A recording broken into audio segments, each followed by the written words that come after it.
नमस्कार, आप सभी का स्वागत है हिंदी सब्जेक्ट के टेस्ट में। इसमें आपको 20 प्रश्न मिलेंगे। इन प्रश्नों के माध्यम से आप खुद को जांच सकते हैं, परख सकते हैं कि आप प्रतियोगी परीक्षा के लिए कितना तैयार हैं। तो चलिए आज का टेस्ट स्टार्ट करते हैं। आज का पहला प्रश्न है, अंग्रेज भाषा वैज्ञानिक बिम्स ने किस कवि की भाषा को पुरानी वैशवाड़ी कहा है? कबीर, तुलसीदास, बिहारी, नाभादास। ये कहा है तुलसीदास भाषा को। वैराग्य संदीपनी इनकी प्रथम रचना है। प्रथम रचना तुलसीदास की प्रथम रचना वैराग्य संदीपनी। वैराग्य संदीपनी। अंतिम रचना कवितावली को माना जाता है। अंतिम रचना कवितावली।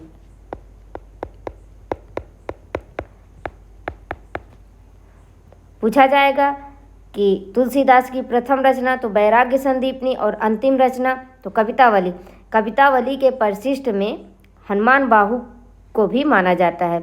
अगर ऑप्शन में कवितावली है और हनुमान बाहु भी है तो उनमें से कवितावली को सबसे पहले माना जाएगा। अगर ऑप्शन में कवितावली न देकर हनुमान बाहु भी दिया है तो हनुमान बाहु को भी अंतिम रचना माना जाता है। कवितावली या हनुमान बाहु। और हनुमान बाहु को कब माना जाएगा? जब कवितावली नहीं रहेगी। कवितावली के न रहने पर। अधिकांश विद्वान रामलला नहशू को इनकी प्रथम कृत मानते हैं। अधिकांश विद्वान इनकी प्रथम रचना किसे मानते हैं? तो रामलला नहशू को भी। रामलला नहशू को भी अधिकांश विद्वान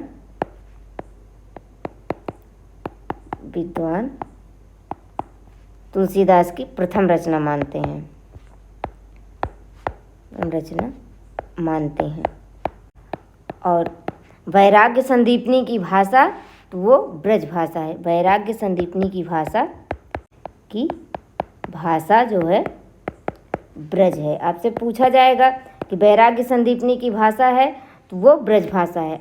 अगला प्रश्न है, डॉक्टर ग्रियर्सन ने किस कवि का उपनाम नारायण दास बताया है? तुलसीदास, अग्रदास, नाभादास, केशवदास। ये उपनाम है नाभादास का। और इन्होंने हिंदी में भक्तमाल की परंपरा का सूत्रपात किया। किसका सूत्रपात किया है नाभादास ने? तो भक्तमाल का। और इनके गुरु नाभादास के गुरु अग्रदास। कौन है नाभादास के गुरु? तो वो अग्रदास हैं। नाभादास ने सन 1585 ईस्वी में संवत जो है, संवत में पूछा जाएगा तो वो है 1642 विक्रम। और विक्रम के आसपास ब्रज भाषा में, किस भाषा में? ब्रज भाषा में। ब्रज भाषा में भक्तमाल की रचना की। भक्तमाल की रचना की। पूछा जाएगा कि नाभादास ने भक्तमाल की रचना किस भाषा में की? तो वो ब्रज भाषा में की। और सन पूछा जाएगा तो 1585 ईस्वी। संवत पूछा जाएगा तो संवत 1642 विक्रम संवत है। अगला प्रश्न है, केशवदास किसके अनुयायी थे? भामा, दंडी, उद्भट या उपयुक्त में से सभी। तो केशवदास किसके अनुयायी थे?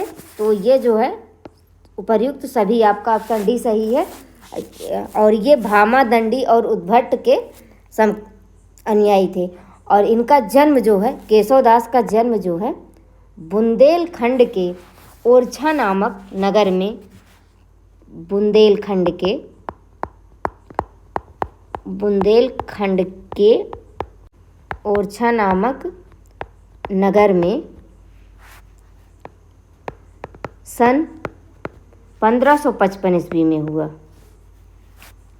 1555 ईस्वी में इनका जन्म हुआ।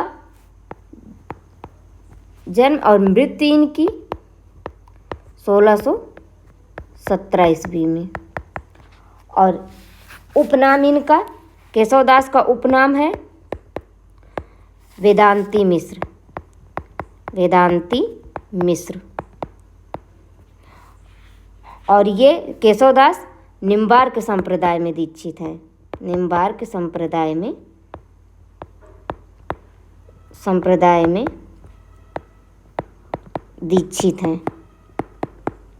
दीक्षित थे। और केशवदास ओरछा नरेश महाराज राम सिंह के भाई इंद्रजीत सिंह के गुरु और राजाश्रित कवि थे। पूछा जाएगा कि केशव किस संप्रदाय में दीक्षित थे, तो निम्बार्क संप्रदाय में दीक्षित थे। और ये जो है किसके राजाश्रित कवि थे, तो महाराज राम सिंह के भाई इंद्रजीत सिंह के गुरु के राजाश्रित कवि थे, गुरु और राजाश्रित कवि थे। और इनका जन्म स्थान तो बुंदेलखंड के ओरछा नामक नगर में और सन 1555 ईस्वी में हुआ। मृत्यु इनकी 1670 ईस्वी में हुई। और ये किसके अनुयायी थे, तो भामा, दंडी, उद्भट सभी के अनुयायी थे। अगला प्रश्न है अवधपुरी की शोभा जैसी कहीं नहीं सकहीं शेष श्रुत तैसी पंक्ति के रचनाकार हैं केशवदास, तुलसीदास, नाभादास, नंददास। तो ये हैं नाभादास। सी ऑप्शन आपका सही है। और यह जो है नाभादास ने अष्टयाम में लिखा है। कहाँ पर? अष्टयाम में। इन्होंने अष्टयाम की रचना जो है श्रृंगार भक्ति और अष्टयाम की रचना श्रृंगार भक्ति अथवा रसिक भावना को लेकर की है। और नाभादास ने रामचरित से संबंधित 2 अष्टयामों की रचना की है। कितने अष्टयामों की? 2 अष्टयामों की रचना। रामचरित से संबंधित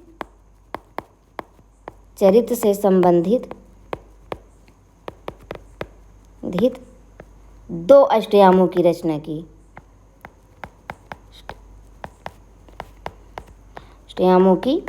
की।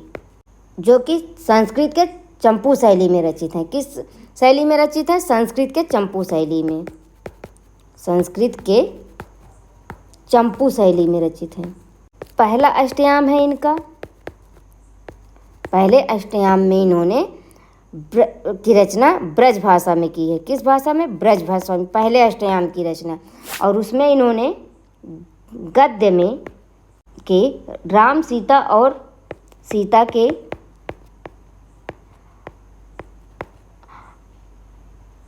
8 पहरों का वर्णन किया है। 8 पहरों का वर्णन किया है। दूसरे अष्टयाम की रचना अवधी भाषा में की है। और इसमें इन्होंने दोहा चौपाई शैली में राम सीता का वर्णन किया है। दोहा चौपाई शैली में राम सीता का वर्णन किया है। पूछा जाएगा कि रामचरित से संबंधित 2 अष्टयामों की रचना किसने की है, तो वो जो है नाभादास ने की है। और वो किस शैली में की है? संस्कृत के चंपू शैली में रचित है। और पहला अष्टयाम है इनका ब्रज भाषा में लिखा गया है। और उसमें गद्य में राम, सीता और सीता के 8 पहरों का वर्णन किया गया है। और दूसरे अष्टयाम में अवधी भाषा है और वो भी दोहा चौपाई शैली में राम सीता का वर्णन किया गया है। अगला प्रश्न है रहीमकृत मदनाष्टक की भाषा है खड़ी बोली, ब्रज भाषा, अवधी, संस्कृत भाषा। तो ये है रहीम की मदनाष्टक की भाषा खड़ी बोली। ए ऑप्शन आपका सही है।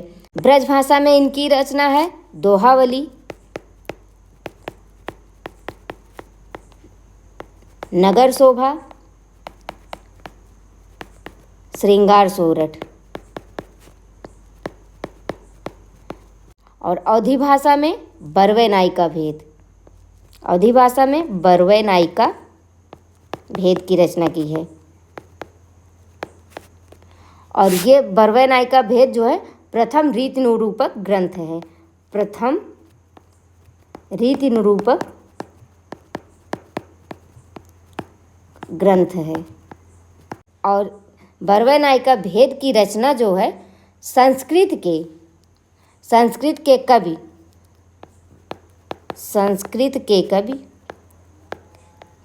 कवि भानुदत्त की रसमंजरी के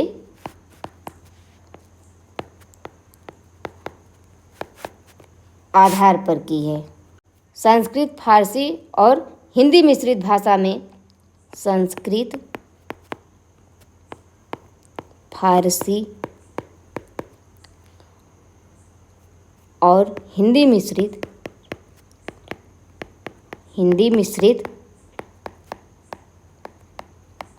भाषा में खेल कौतुकम जातकम नामक ज्योतिष ग्रंथ की रचना की।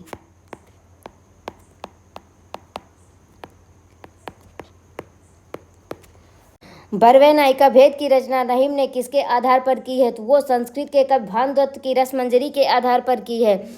और रहीम दास का ज्योतिष ग्रंथ कौन सा है? तो वो खेल कौतुकम जातकम है इनका ज्योतिष ग्रंथ, और वो उसकी भाषा है संस्कृत, फारसी और हिंदी मिश्रित है। और ब्रज भाषा में रहीम ने दोहावली, नगर शोभा और श्रृंगार सोरठ की रचना की है। और मदनाष्टक की भाषा खड़ी बोली है। अगला प्रश्न है, चंद्रशेखर वाजपेयी की रचना है हरिमानस विलास, भारती भूषण, अलंकार पंचाशिका, अनुभव प्रकाश। तो ये है चंद्रशेखर वाजपेयी की रचना हरिमानस विलास। भारती भूषण 1833 ईस्वी, और ये जो है गिरधर दास की रचना है। किसकी? गिरधर दास की। अलंकार पंचाशिका मतीराम की रचना है। और ये अनुभव प्रकाश जसवंत सिंह की रचना है। जसवंत सिंह की। अगला प्रश्न है, जयशंकर प्रसाद का खड़ी बोली में रचित प्रथम काव्य संग्रह है सावन पंचक, प्रथम प्रभात, उर्वशी, कानन कुसुम। तो ये है कानन कुसुम। डी ऑप्शन आपका सही है। और सावन पंचक 1906 ईस्वी में भारतेंदु पत्रिका में, किस पत्रिका में? भारतेंदु पत्रिका में कलाधर उपनाम से प्रकाशित की है। सावन पंचक की रचना जो है किस पत्रिका में हुई है? तो भारतेंदु पत्रिका में हुई है। और किस नाम से किए हैं इन्होंने? कलाधर उपनाम से प्रकाशित जयशंकर प्रसाद की प्रथम कविता है। पूछा जाएगा कि कलाधर उपनाम से प्रकाशित जयशंकर प्रसाद की रचना है, तो वो सावन पंचक है। और किस पत्रिका में है? तो भारतेंदु पत्रिका में है। और उसका प्रकाशन वर्ष कब है? तो 1906 ईस्वी है। और ये इनकी प्रथम कविता है। प्रथम प्रभात जो है 1918 ईस्वी में प्रकाशित। प्रथम प्रभात 1918 ईस्वी में प्रकाशित प्रथम छायावादी कविता है। जयशंकर प्रसाद की प्रथम छायावादी कविता तो प्रथम प्रभात कब प्रकाशित हुई थी? तो 1918 ईस्वी में प्रकाशित हुई थी। उर्वशी जो है इनका एक चंपू काव्य है। यह एक चंपू काव्य है। प्रथम पुस्तकाकार रचना है और यह चंपू काव्य है। जयशंकर प्रसाद की प्रथम पुस्तकाकार रचना तो वो उर्वशी है, और चंपू काव्य तो वो भी उर्वशी है। और कानन कुसुम की रचना इन्होंने खड़ी बोली में की है। अगला प्रश्न है, राधा कृष्ण दास का उपन्यास है निस्सहाय हिंदू, कुसुम कुमारी, गुलेनार, लक्ष्मी देवी। तो ये है निस्सहाय हिंदू। ये जो है 1890 ईस्वी में प्रकाशित हुआ है। हिंदी का पहला उपन्यास है। ये हिंदी का पहला उपन्यास है। हिंदी का पहला उपन्यास है जिसमें मुस्लिम समाज का अंकन किया गया है।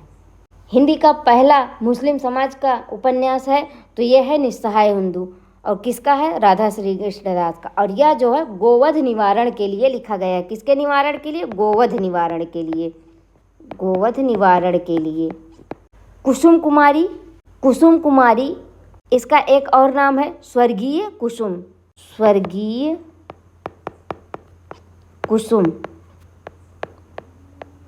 ये जो है 1889 ईस्वी में प्रकाशित हुई। कब? 1889 ईस्वी में प्रकाशित, किशोरी लाल गोस्वामी की रचना है। किसकी? किशोरी लाल गोस्वामी की का उपन्यास है। और लक्ष्मी देवी 1910 ईस्वी में प्रकाशित, ये गंगा प्रसाद गुप्त का उपन्यास है। गंगा प्रसाद गुप्त का उपन्यास है। गुलेनार 1907 ईस्वी। कब प्रकाशित हुआ गुलेनार? तो 1907 ईस्वी में। और ये जो है जैनेन्द्र किशोर का उपन्यास है। किसका? जैनेन्द्र किशोर का। अगला प्रश्न है, दास प्रथा को बचाए रखने के लिए कुलीन वर्ग के प्रयत्न का चित्रण रांगे राघव के किस उपन्यास में किया गया है?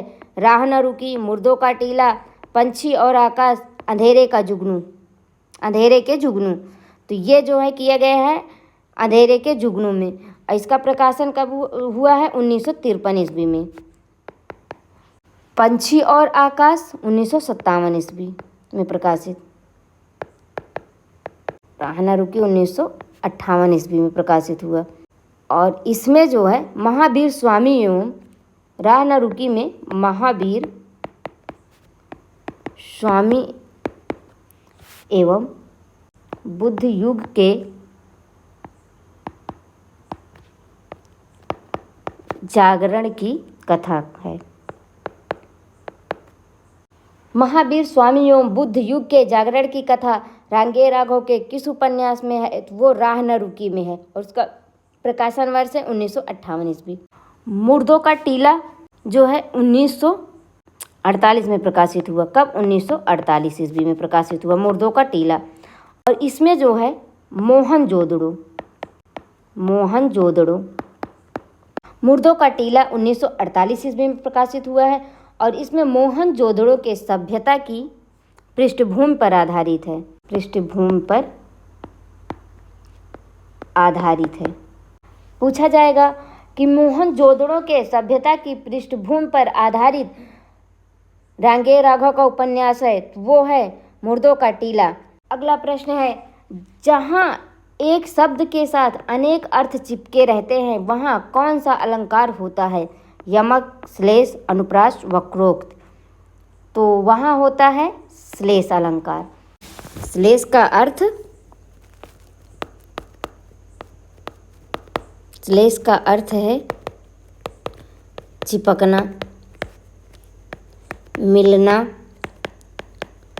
अथवा संयोग, अथवा संयोग। और श्लेष का उदाहरण है, श्लेष अलंकार का उदाहरण, रहमन पानी राखिए बिन पानी सब सून, रहमन पानी, पानी राखिए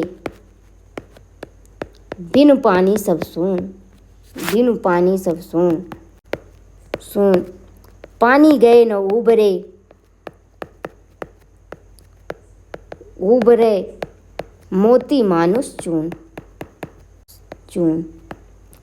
और श्लेष अलंकार के दो भेद हैं, और वो कौन कौन से हैं? तो वो हैं अभंग श्लेष, अभंग श्लेष, दूसरा है सभंग श्लेष। प्रश्न में पूछ लिया जाएगा कि श्लेष अलंकार के कितने भेद हैं? तो वो दो भेद है, अभंग श्लेष और सभंग श्लेष। अगला प्रश्न है, छंद शब्द का सर्वप्रथम उल्लेख मिलता है सामवेद, यजुर्वेद, ऋग्वेद, अथर्ववेद। तो ये मिलता है ऋग्वेद में। और छंद शास्त्र के व्यवस्थित परंपरा का सूत्रपात पिंगलाचार्य के छंद सूत्र से होता है, पिंगलाचार्य के छंद सूत्र से छंद शास्त्र का जो है शुरुआत होती है और इसलिए इसे पिंगला शास्त्र भी कहा जाता है। छंद शास्त्र का एक अन्य नाम है, छंद शास्त्र को पिंगलाचार्य भी कहते हैं। और पिंगलाचार्य ने छंद सूत्र की रचना सूत्र शैली में, पिंगलाचार्य की रचना सूत्र शैली में 200 ईसा पूर्व के आसपास की है। पूछ लिया जाएगा कि पिंगलाचार्य ने छंद सूत्र की रचना कब की है, तो वो 200 ईसा पूर्व के आसपास की है। और किस शैली में की है, तो वो जो है सूत्र शैली में की है। छंद के कितने भेद हैं, तो 2 भेद हैं, मात्रिक छंद और वर्णिक छंद। मात्रिक छंद और वर्णिक छंद, ये दोनों जो हैं छंद के भेद हैं। अगला प्रश्न है, आचार का पर्यायवाची शब्द है धूल, आकार, ये आकार है, प्रतिरूप, अतिभय, तो ये है धूल, आचार का पर्यायवाची शब्द। और आचार का अन्य पर्यायवाची शब्द है चरित्र, स्वभाव, चाल ढाल, चलन, ये जो है आचार के अन्य पर्यायवाची शब्द हैं। और ये आकार, प्रतिरूप, अतिभय, ये तीनों जो हैं आकृत के पर्यायवाची शब्द हैं। किसके? आकृत के, ये तीनों आकृत के पर्यायवाची शब्द हैं। अगला प्रश्न है, उल्टी माला फेरना मुहावरे का अर्थ है अनिष्ट की कामना करना, मूर्ख बनाकर स्वार्थ सिद्ध करना, अनुभव प्राप्त करना, भेद प्रकट करना। तो ये है उल्टी माला फेरना मुहावरे का अर्थ, तो अनिष्ट की कामना करना, ये ऑप्शन आपका सही है। मूर्ख बनाकर स्वार्थ सिद्ध करना, इसका मुहावरा होगा उल्टे उस्तरे, उल्टे उस्तरे या छुरे से मुड़ना। उल्टे उस्तरे या छुरे से मुड़ना का मुहावरे का अर्थ होगा मूर्ख बनाकर स्वार्थ सिद्ध करना। और ये अनुभव प्राप्त करना, उतार चढ़ाव देखना, इसका जो है उतार चढ़ाव देखना। भेद प्रकट करना, उगल देना, इसका मुहावरा होगा उगल देना। अगला प्रश्न है, भारतेंदु हरिश्चंद्र का अंकित नाटक है रत्नावली, चंद्रावली, नील देवी, सती प्रताप। तो ये है रत्नावली और ये 1868 ईस्वी में प्रकाशित हुआ। कब? 1868 ईस्वी में। और ये जो है रत्नावली नाटिका है, नाटिका इनकी नाटिका है। और ये संस्कृत भाषा का मूल नाटक, इसके मूल नाटककार हैं हर्ष की कृति है। मूल नाटककार हर्ष की कृति है। रत्नावली की भाषा जो है संस्कृत भाषा में है और इसके जो है मूल नाटककार जो है ये हर्ष की रचना है। चंद्रावली इनकी नाटिका है, चंद्रावली नाटिका है और ये जो है 1878 ईस्वी में प्रकाशित हुई है। नील देवी 1881 ईस्वी में प्रकाशित है और ये जो है गीत रूपक है। क्या है ये? गीत रूपक है। सती प्रताप इनका पौराणिक नाटक है, पौराणिक नाटक है और ये 1883 ईस्वी में प्रकाशित हुआ है। 1883 ईस्वी। पूछ लिया जाएगा कि मूल नाटककार हर्ष की कृति के रचनाकार, रत्नावली के रचनाकार हैं तो वो भारतेंदु जी हैं और उसकी भाषा है तो संस्कृत भाषा। और चंद्रावली इनकी नाटिका है, 1878 ईस्वी में प्रकाशित है। नील देवी 1881 ईस्वी में गीत रूपक है। पूछा जाएगा कि भारतेंदु की गीत रूपक नाटक तो नील देवी है, पौराणिक नाटक तो सती प्रताप 1883 ईस्वी में प्रकाशित है। अगला प्रश्न है, व्याकरण ग्रंथ है वर्ण रत्नाकर, उक्ति व्यक्ति प्रकरण, राहुल बेल, विलयमाला कथा। तो ये है व्याकरण ग्रंथ उक्ति व्यक्ति प्रकरण। बी ऑप्शन आपका सही है। हिंदी का प्रथम गद्य ग्रंथ है उक्ति व्यक्ति प्रकरण, जो है हिंदी का ये हिंदी का प्रथम गद्य ग्रंथ है। उक्ति व्यक्ति प्रकरण की रचना महाराज गोविंद चंद के सभा पंडित महाराज गोविंद चंद्र के सभा पंडित दामोदर शर्मा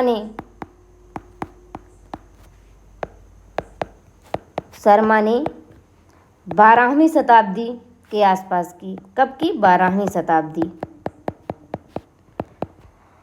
महाराज गोविंद चंद के सभा पंडित दामोदर शर्मा ने 12वीं शताब्दी में उक्त व्यक्ति प्रकरण की रचना की और यह एक व्याकरण ग्रंथ है और हिंदी का प्रथम गद्य ग्रंथ भी है। वर्ण रत्नाकर ज्योतिरीश्वर ठाकुर की, किसकी? ज्योतिरीश्वर ठाकुर की रचना है।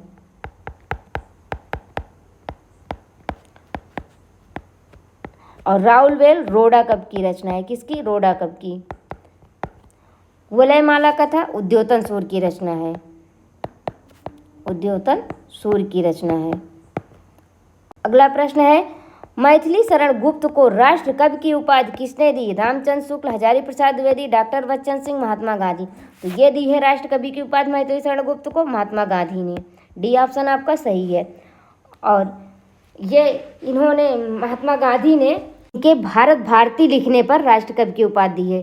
क्या लिखने पर? तो भारत भारती लिखने पर, भारत भारती की रचना करने पर राष्ट्र कवि की उपाधि दी है। आपसे यह भी पूछ लिया जाएगा कि भारत भारती के लिखने पर मैथिली शरण गुप्त को किसकी उपाधि दी गई? तो वो राष्ट्र कवि की उपाधि दी गई है। और किसने दी है? तो महात्मा गांधी ने दी है। मैथिली शरण गुप्त ने स्वयं को कौटुंबिक कवि मात्र कहा है। स्वयं को कौटुंबिक कवि मात्र किसने कहा है? तो मैथिली शरण गुप्त ने कहा है स्वयं को। और आचार्य शुक्ल ने मैथिली शरण गुप्त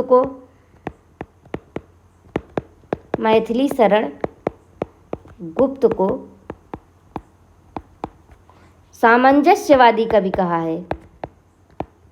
आचार्य शुक्ल ने सामंजस्यवादी कवि किसे कहा है? तो मैथिली शरण गुप्त को कहा है। अगला प्रश्न है, चेचक किस भाषा का शब्द है? तुर्की, फ्रेंच, चीनी, जापानी। तो ये है तुर्की भाषा का शब्द। और तुर्की भाषा का अन्य शब्द है उर्दू, कैंची, कालीन, बेगम, मुगल, लाश। ये जो है सभी तुर्की भाषा के शब्द हैं। और फ्रेंच भाषा का शब्द है रिपोर्ताज, कूपन, अंग्रेज, कारतूस। चीनी भाषा का शब्द है चाय, लीची। ये पेपर में लीची बहुत बार पूछा गया है। और जापानी भाषा का शब्द है झम्पान, रिक्शा भी पेपर में बहुत बार पूछा गया है। अगला प्रश्न है, फारसी भाषा का शब्द नहीं है किनारा, ईमान, गुलाब, खरगोश। तो ये जो है ईमान नहीं है, बी ऑप्शन सही है। और ये ईमान अरबी भाषा का शब्द है। और अरबी भाषा का अन्य शब्द है उम्र, एहसान, खबर, खत्म। और ये किनारा, गुलाब, खरगोश, ये तीनों जो हैं शेष सभी फारसी भाषा के ही शब्द हैं। अगला प्रश्न है, अवधी बोली का क्षेत्र है रायबरेली, देवरिया, भरतपुर, गुड़गांव। तो ये है अवधी भाषा का बोली का क्षेत्र, तो रायबरेली में अवधी बोली जाती है। देवरिया भोजपुरी बोली का क्षेत्र है।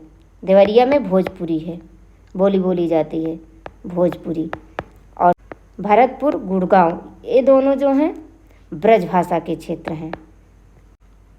रायबरेली अवधी भाषा, अवधी जो है पूर्वी हिंदी के अंतर्गत आती है, पूर्वी हिंदी के। भोजपुरी बिहारी हिंदी के अंतर्गत आती है। और ब्रज भाषा पश्चिमी हिंदी के अंतर्गत आती है। अगला प्रश्न है और आज का ये अंतिम प्रश्न है।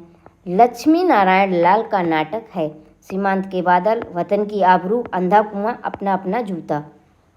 तो ये है अंधा कुआं और ये जो है 1955 ईस्वी में प्रकाशित हुआ है लक्ष्मी नारायण लाल का नाटक।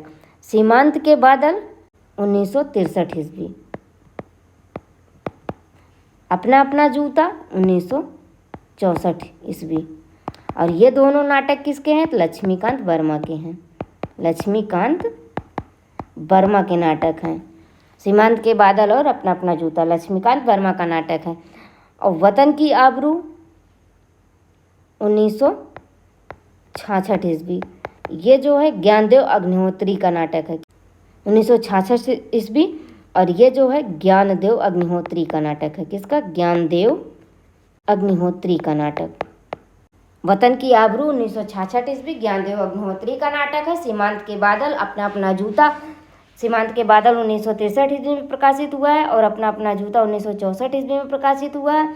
और ये दोनों जो है लक्ष्मीकांत वर्मा का नाटक है। अंधा कुआं लक्ष्मी नारायण लाल का नाटक है और 1955 ईस्वी में प्रकाशित हुआ है। आज का वीडियो यहीं पर समाप्त होता है। मिलते हैं अगले वीडियो में, तब तक के लिए नमस्कार।